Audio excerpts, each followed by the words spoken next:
Hi everybody. Today I wanted to talk about the INFJ personality type and feeling like we are always on the go and never really getting enough done. So at the end of the day, we feel like we didn't achieve anything and we will come down on ourselves and feel really bad about everything and then try harder the next day until we burn ourselves out.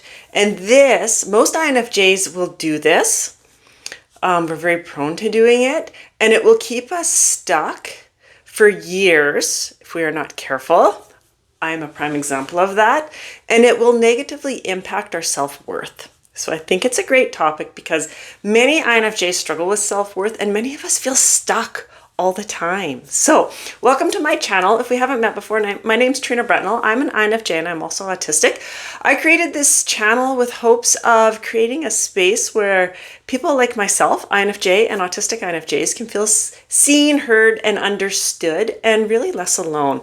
And also a place where I could share resources that would help other people like myself, because I know working on myself for years, I discovered there isn't a lot of resources out there for INFJs and autistic INFJs, and we really do experience the world very different from everybody else. So a lot of things that work for other people that just didn't seem to work for us is what I found, and I wanted to build a community where I could share resources that I found that have helped me. So this is what I do, and I love what I do because I love helping people. So welcome to my channel. I hope you find it helpful. If you're returning, I'm glad you came back. I'm grateful for you all.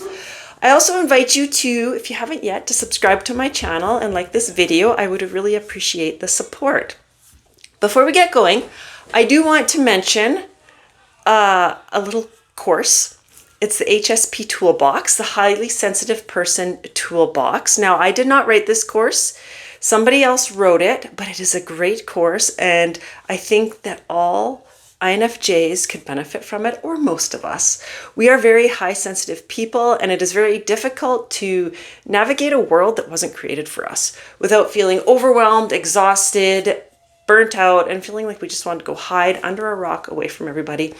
This little course, HSP Toolbox, will give us holistic tools that will help us achieve that life we desire in a world that just wasn't created for us. So I'm going to put the link in the description of this video. If you're interested in it, follow the link and you can learn more about it. I really highly recommend it. Okay, let's get into this. So I want to talk about INFJ personality types, and this also goes for autistic INFJs. We experience this too. And driven behavior. INFJ personality types, we are very, very susceptible to driven behavior. We're probably, out of all personality types, I want to say the most susceptible to driven behavior. And I didn't know what this was. I didn't know this was going on with me. I didn't know anything about it. And it kept me stuck, banging my head against the wall for a number of years. And I really didn't feel well while I was in this. So I'm going to talk about this. I'm actually going to share my story. I'll try to make it a quick version. I kind of get on a rant, but I'll try to make it a quick version of my story. So what is driven behavior? To begin with, let's clarify what it is. It's repetitive behavior that we will do, but doesn't really accomplish anything.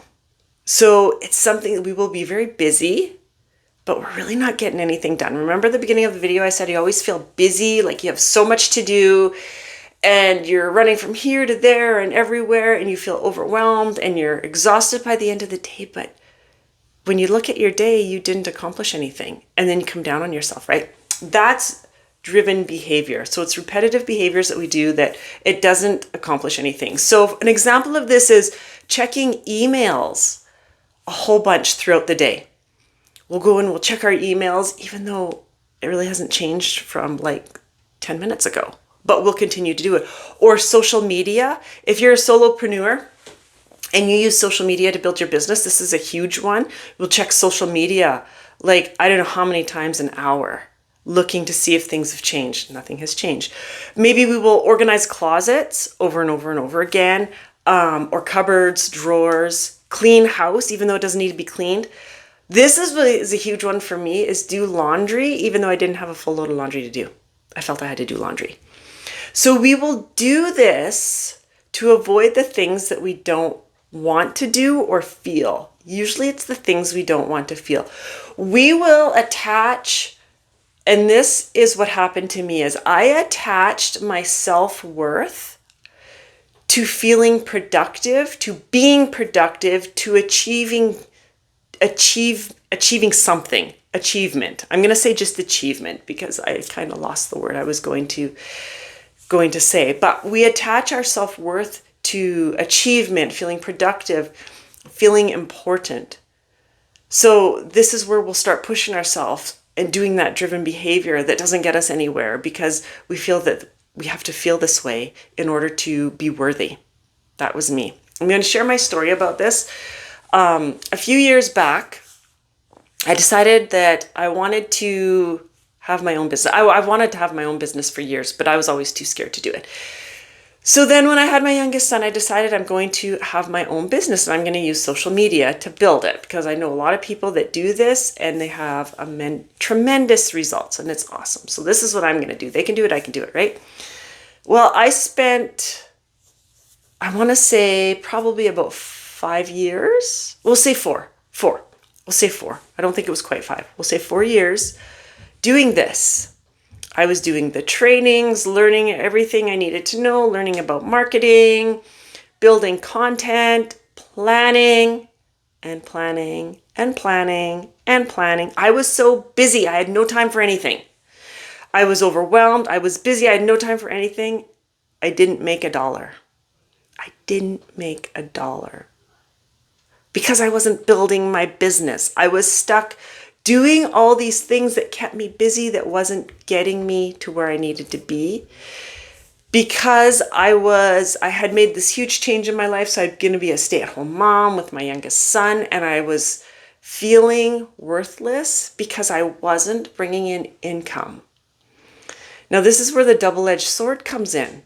I was feeling worthless because I had tied my worth, my self-worth to accomplishments, to bringing in income, right?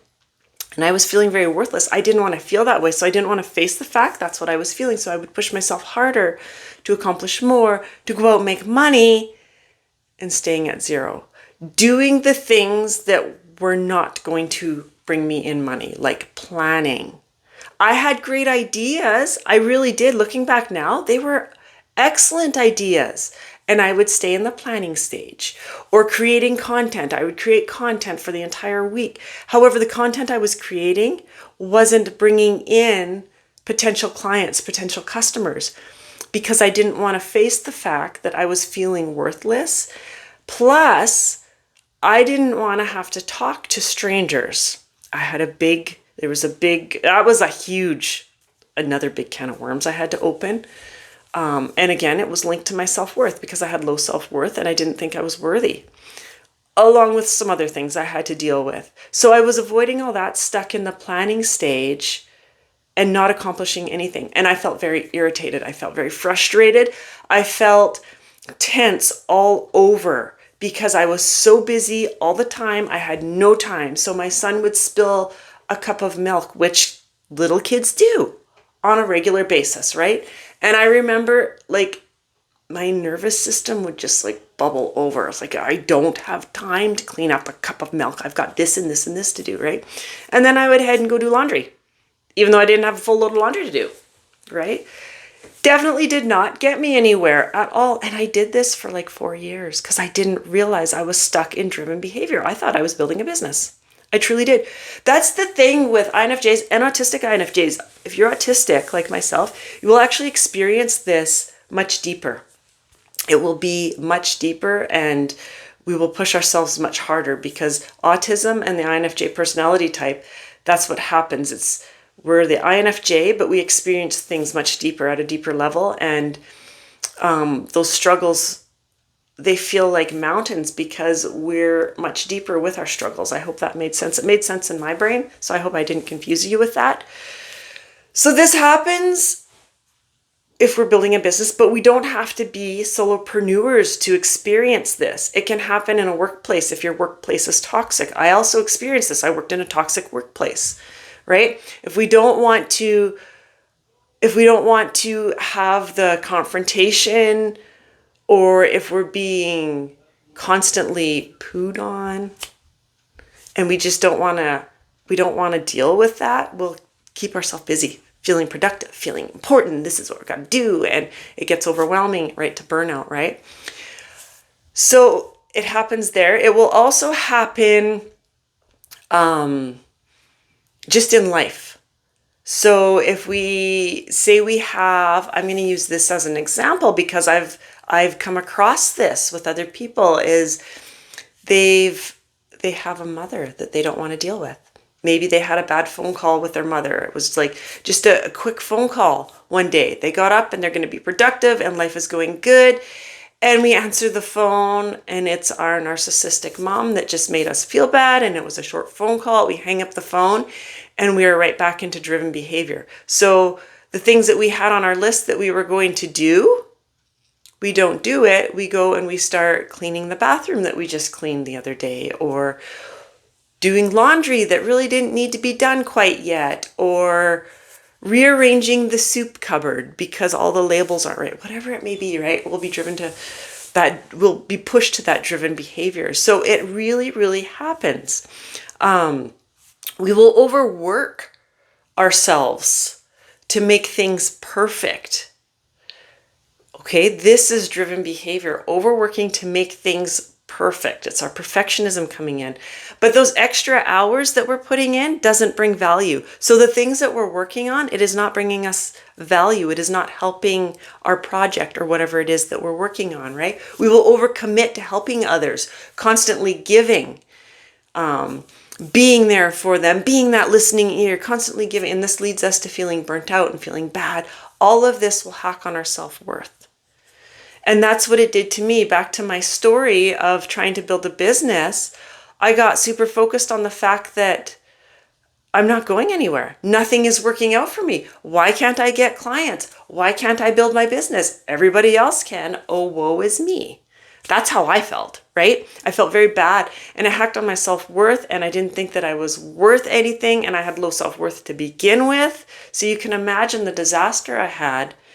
And all it was I was caught up in driven behavior. And if I would have stopped this habit, I could have taken that detour around all that driven behavior and actually did things that would bring me results that I was actually looking for. And realizing that my self-worth has nothing to do with the results that are coming in. Lots of times results, especially if you're building a business, they're out of our control. So that's the worst thing to do, is attach self-worth to those results. As long as I showed up my best, that's all I can ask for. And that's where I should have attached my self-worth, is, did I show up my best today? Yeah, I did. Well, good job. We did it, right? But no, I was stuck in driven behavior, so I didn't realize. How does it feel when we're in this? This is huge, to be able to identify when we are stuck in driven behavior. And if you're an INFJ and this is something new, you didn't realize this happened for us, chances are you're stuck in it most of the time. I was. So it feels like we have no time. No time. Everything, it's just run, run, run. Right from the time our eyes open in the morning to the time we close our eyes at night, run, run, run. No time for anything. We feel very overwhelmed. We cannot take on more. And if we get like a simple little, for example, like my son spilling the milk, it will just make our nervous system feel very raw and like we're going to explode over a simple cup of milk, right? Lots of negative thoughts go through our mind because things just are not working out for us. So that negative thoughts come in and that doesn't help the situation. We feel tense muscles, like our shoulders will be pushed up. Very, very tense feeling all the time. Tense on our tummy, across our lower back. Racing thoughts. Lots of racing thoughts of, okay, what am I going to do next? What should I do next, right? And constantly making lists and planning. We're list builders to begin with, but these lists aren't helpful. We're making lists to make lists about lists and planning, but we never actually execute any of it. It's just stuck in those phases. My shirt is bothering me today. I don't like this shirt. Okay, what to do about this? Number one is notice that we do it. This was huge. Noticing that this is what is going on and that we need to stop it, and then having compassion for yourself. When we have compassion for ourselves, and this doesn't go for just driven behavior, it's every area of our life, it counteracts our perfectionism. And INFJs and autistic INFJs, we are very susceptible to perfectionism, most of us. It reduces that need to always perform and feel worthy. So unless we're performing, we don't feel worthy. This will counteract that. It will reduce that need. That's the only way we're going to feel worthy is if we have perfect performance. Okay. So it will give us time to rest and reflect and think clear about those next steps that will actually move us in the direction that we want to go instead of keeping us stuck. Next, when we feel the urge to escape to being busy, and we will feel that urge once we get mindful and can identify that this is going on, then we'll be able to identify that urge when it starts to hit, like maybe that phone call with your mom or the friend, a narcissistic friend, or the friend that is constantly using. It's a one-sided relationship, right? And that could trigger us into that driven behavior. So when this happens, notice it, take a deep breath and ground yourself.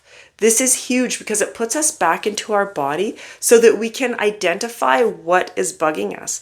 Because that's the tricky thing. Oftentimes, we don't realize we're doing this because something is bugging us. There's a conflict going on that we want to avoid within us, whether it's a feeling or something that we want to do, right? And we don't realize that it's going on because we are so caught up in our heads that we're not feeling it in our body, and we need to feel it. So taking a deep breath will help us get back into our body. And the third thing, and this is very scary for most INFJs, is schedule unstructured time. This was huge for me. Pardon me, now I got a frog. This was huge for me and very scary. When I first discovered this, I'm like, what do you mean? Time to just sit and do nothing? I can't do that. Like, that's not gonna bring me what I want. That's gonna make me feel really worthless. But you know what? It doesn't.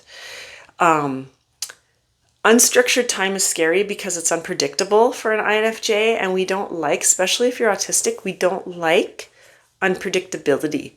However, unstructured time will help break the habit of busy. We need it. So just baby step it, little bit. Maybe you can only do 5 minutes.